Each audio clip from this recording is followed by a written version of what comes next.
ರಾಜ್ಯದ ಪ್ರತಿಯೊಂದು ಇಲಾಖೆಯಲ್ಲೂ ಭ್ರಷ್ಟಾಚಾರಕ್ಕೆ ಕೌಂಟರ್ಗಳನ್ನ ತೆರೆಯಲಾಗಿದೆ. ಸಚಿವಾಲಯದಿಂದ ಗ್ರಾಮ ಪಂಚಾಯಿತಿ ಕಚೇರಿಯವರೆಗೂ ಕೂಡ ಲಂಚ ಇಲ್ಲದೆ ಕೆಲಸ ಕಾರ್ಯಗಳು ನಡೆಯೋದಕ್ಕೆ ಸಾಧ್ಯವಿಲ್ಲ ಎಂಬುದಾಗಿದೆ.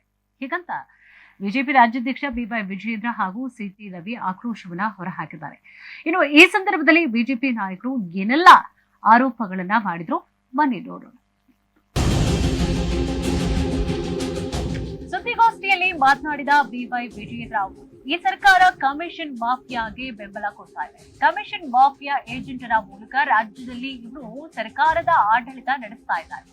ಮುಖ್ಯಮಂತ್ರಿ ಸ್ಥಾನ ಉಳಿಸಿಕೊಳ್ಳುವಂತಹ ಏಕೈಕ ಕಾರಣಕ್ಕೆ ಸಿದ್ದರಾಮಯ್ಯ ಅವರು ಇದೆಲ್ಲವನ್ನ ನೋಡಿ ಕಣ್ಮುಚ್ಚಿ ಕುಳಿತಿದ್ದಾರೆ ಅಂತ ಆರೋಪ ಮಾಡಿದರು. ಸಚಿವ ಕೃಷ್ಣ ಬೈರೇಗೌಡರು ಅಧಿಕಾರಿಗಳ ಸಭೆ ಮುಗಿಸಿ ಯಾಕ್ರಿ ಹೊಟ್ಟೆ ಹೊರಿಸ್ತೀರಿ, ನಿಮ್ಮ ರೇಟ್ ಲಿಸ್ಟ್ ಅನ್ನೇ ಹಾಕಿ ಅಂತ ಹೇಳಿಕೆ ಕೊಟ್ಟಿದ್ದಾರೆ. ಗೃಹ ಸಚಿವ ಪರಮೇಶ್ವರ್ ಅವರು ಬಾದಾಮಿಯಲ್ಲಿ ಈಗಷ್ಟೇ ಹೇಳಿಕೆ ನೀಡಿ ಸಿದ್ದರಾಮಣ್ಣ ಅವರ ಹತ್ರ ಕಾಸಿಲ್ಲ, ದಯವಿಟ್ಟು ಹಣವನ್ನ ಕೇಳಲು ಬರಬೇಡಿ ಎಂದಿದ್ದಾಗಿ ತಿಳಿಸಿದರು. ಬೊಕ್ಕಸದಲ್ಲಿ ಹಣ ಇಲ್ಲ ಅನ್ನುವಂತಹ ಸಂದೇಶವನ್ನ ರಾಜ್ಯದ ಮುಖ್ಯಮಂತ್ರಿಗಳು ಗೃಹ ಸಚಿವರ ಮೂಲಕವಾಗಿ ಕಾಂಗ್ರೆಸ್ ಶಾಸಕರಿಗೆ ತಿಳಿಸಿದಂತೆ ಶಾಸಕರು ಅನುದಾನ ಕೇಳಬೇಡಿ ಎಂದಿರುವಂತಿದೆ ಎಂದು ಹೇಳಿದರು.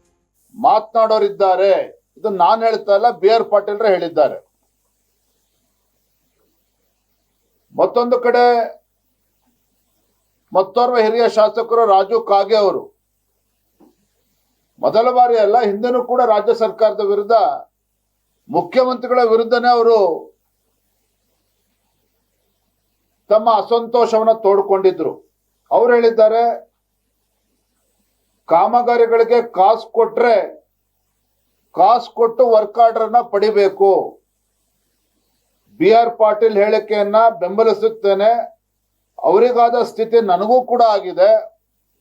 2 ವರ್ಷದ ಹಿಂದೆ ಶಂಕುಸ್ಥಾಪನೆ ಮಾಡಿದ ಕಾಮಗಾರಿಗಳಿಗೂ ಕೂಡ ಇನ್ನೂ ಕೂಡ ವರ್ಕ್ ಆರ್ಡರ್ ಸಿಗ್ತಾ ಇಲ್ಲ.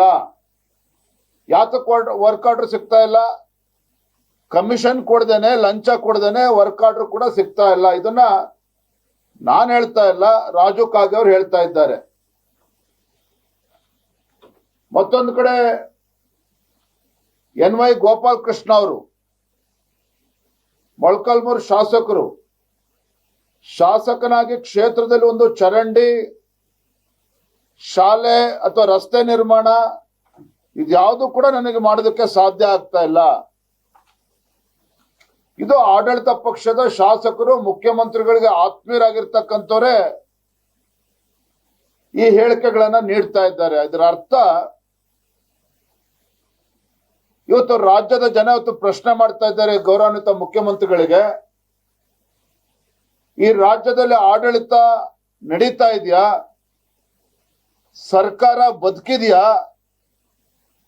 ಇವತ್ತು ಸರ್ಕಾರ ಇದೆ ಅಂತ ಹೇಳಿದ್ರೆ ಇಡೀ ಸರ್ಕಾರದ ವ್ಯವಸ್ಥೆ ರಾಜ್ಯವನ್ನ ಲೂಟಿ ಮಾಡೋದಕ್ಕೋಸ್ಕರ ವ್ಯವಸ್ಥೆಯನ್ನ ದುರ್ಬಳಕೆ ಮಾಡ್ಕೊಳ್ತಾ ಇದ್ದಾರೆ. ಪ್ರತಿಯೊಂದು ಇಲಾಖೆನಲ್ಲೂ ಸಹ ಭ್ರಷ್ಟಾಚಾರಕ್ಕೆ ಕೌಂಟರ್ಗಳನ್ನ ಇವತ್ತು ಓಪನ್ ಮಾಡಿಕೊಂಡಿದ್ದಾರೆ. ಸಚಿವಾಲಯದಿಂದ ಗ್ರಾಮ ಪಂಚಾಯತಿ ಕಚೇರಿಯವರೆಗೂ ಸಹ ಇವತ್ತು ಲಂಚ ಇಲ್ಲದೆ ಯಾವುದೇ ಕೆಲಸ ಕಾರ್ಯಗಳು ನಡೆಯೋದಕ್ಕೆ ಸಾಧ್ಯ ಇಲ್ಲ.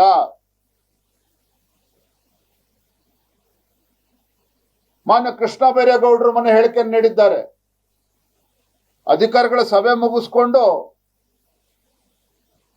ಯಾಕ್ರೆ ಹೊಟ್ಟೆ ಹೊರಿಸ್ತೀರಿ, ನಿಮ್ ರೇಟ್ ಲಿಸ್ಟ್ ಅನ್ನೇ ಹಾಕಿ ಅಂತೇಳಿ ಸ್ವತಃ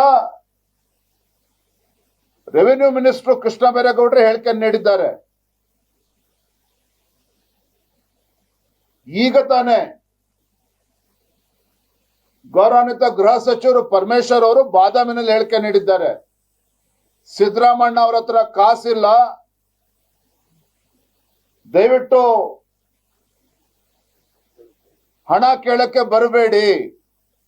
ಅರ್ಥಾತ್ ರಾಜ್ಯದ ಗೌರವಾನ್ವಿತ ಮುಖ್ಯಮಂತ್ರಿಗಳು ಗೃಹ ಸಚಿವರ ಮುಖೇನ ಕಾಂಗ್ರೆಸ್ ಪಕ್ಷದ ಶಾಸಕರಿಗೆ ಒಂದು ಸಂದೇಶ ಕಳಿಸ್ಕೊಟ್ಟಿದ್ದಾರೆ, ಬೊಕ್ಕಸದಲ್ಲಿ ಹಣ ಇಲ್ಲ, ಹಾಗಾಗಿ ಯಾವುದೇ ಶಾಸಕರು ಅನುದಾನವನ್ನ ಕೇಳಬೇಡಿ.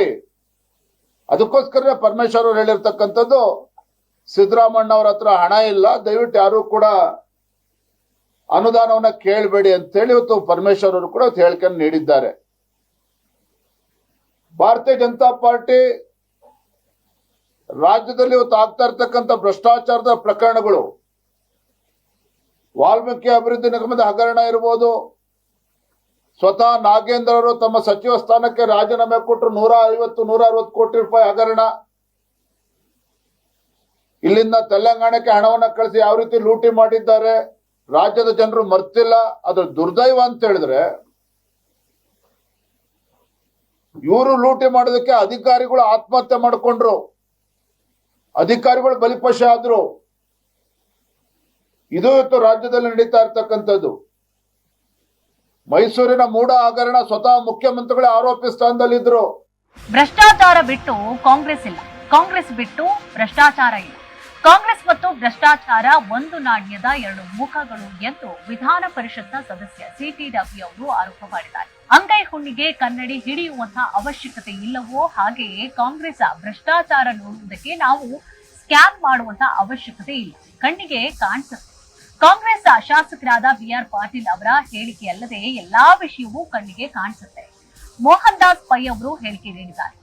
ಇನ್ನು ಬೆಂಗಳೂರಿನಲ್ಲಿ ಬಿಲ್ಡರ್ಸ್ಗಳ ಕಷ್ಟ ಏನು ಎನ್ನುವುದನ್ನ ಅವರಿಗೆ ಆದಂತಹ ಅನುಭವದ ಆಧಾರದ ಮೇಲೆ ವ್ಯಕ್ತಪಡಿಸಿದರು.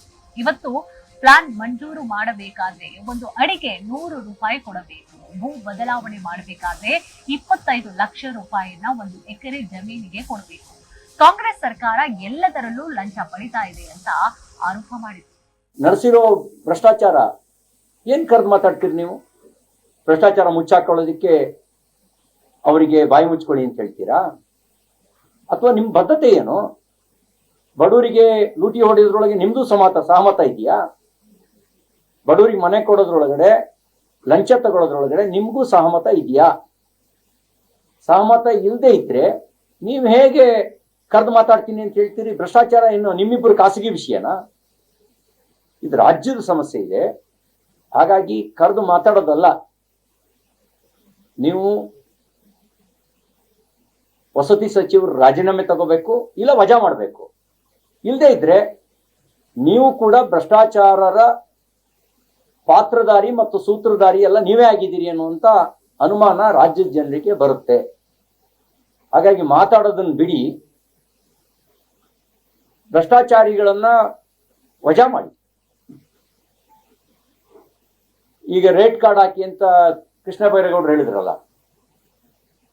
ಕೃಷ್ಣ ಬೈರೇಗೌಡರಿಗೆ ಹೇಳಕ್ ಬಯಸೋದು, ರೇಟ್ ಕಾರ್ಡ್ ಬರೀ ಅಧಿಕಾರಿಗಳದ್ದು ಮಾತ್ರ ಹಾಕಬೇಕು, ನಿಮ್ದು ಮಂತ್ರಿಗಳದ್ದು ರೇಟ್ ಕಾರ್ಡ್ ಹಾಕ್ಬೇಕು.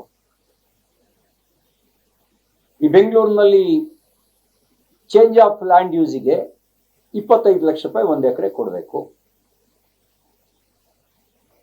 ಪ್ಲಾನ್ ಸ್ಯಾಂಕ್ಷನ್ಗೆ 1 ಅಡಿಗೆ 1 ಚದರ ಅಡಿಗೆ 100 ರೂಪಾಯಿ ಕೊಡಬೇಕು. ಇದ್ರಲ್ಲಿ ಸರ್ಕಾರದ್ದು ಮಂತ್ರಿಗಳದ್ದು ಏನು ಪಾತ್ರ ಇಲ್ವಾ? ಬರೀ ಅಧಿಕಾರಿಗಳು ಮಾತ್ರ ಲಂಚ ಹೊಡಿತಾ ಇದ್ದಾರಾ? ರೇಟ್ ಕಾರ್ಡ್ ಹಾಕಿ, ಮಂತ್ರಿಗಿಷ್ಟು, ಮುಖ್ಯಮಂತ್ರಿಗಿಷ್ಟು, ಕೇಂದ್ರದ ಹೈಕಮಾಂಡ್ಗಿಷ್ಟು. ಒಟ್ನಲ್ಲಿ ರಾಜ್ಯ ಸರ್ಕಾರದಲ್ಲಿ ಶುರುವಾಗಿರುವಂತಹ ಹಗರಣಗಳ ಆರೋಪಗಳು ಮುಂದಿನ ದಿನಗಳಲ್ಲಿ ಯಾವ ರೂಪವನ್ನ ಪಡೆಯುತ್ತೆ ಕಾದು ನೋಡಬೇಕಾಗಿದೆ.